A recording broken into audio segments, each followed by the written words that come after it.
আপনারা সকলেই আজকে শহীদ শামীমকে মাফ করে দিবেন।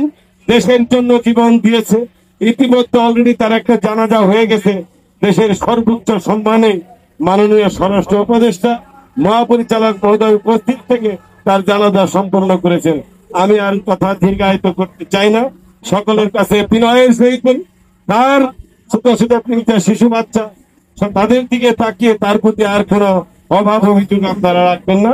আমি একজন দক্ষ ফায়ার ফাইটার ছিলেন, বিশ্বস্ত একজন কর্মী ছিলেন এবং প্রত্যেকটা আগুনে সবার আগে থাকতেন, ঝুঁকি নিয়ে কাজ করতেন।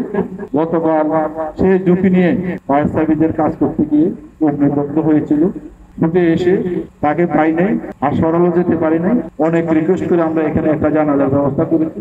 সব মশার বিরুদ্ধে সুরক্ষা দিতে এলো বসুন্ধরা এক্সট্রিম অ্যারোসল, মশার বিরুদ্ধে এক্সট্রিম সুরক্ষা। আমরা সবাই দোয়া করি আল্লাহ তাকে শহীদের মর্যাদা দান করুক এবং আল্লাহ বেহেশত নসিব করুক এবং তার পরিবার ধৈর্য সহকারে এই শোককে যাতে নিতে পারে সেটাই আমাদের দোয়া থাকবে।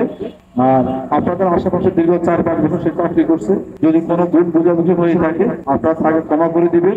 আর আমাদের ফায়ার সার্ভিসের পক্ষ থেকে শামীমের পরিবারের জন্য যা যা করার দরকার অর্থনৈতিকভাবে আমাদের ডিপার্টমেন্টালভাবে আমরা করব এবং তার সরকারি নিয়ম মোতাবেক যা পাওয়ার কথা সেটা তো পাবে।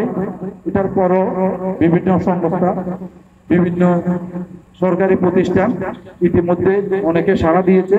আমরা আমাদের সর্বোচ্চ চেষ্টা থাকবে শামীম নাই কিন্তু শামীমের পরিবার যাতে কোনো রকম কষ্ট না পায় আর্থিকভাবে সেই ব্যবস্থা ইনশাল্লাহ আমরা করব।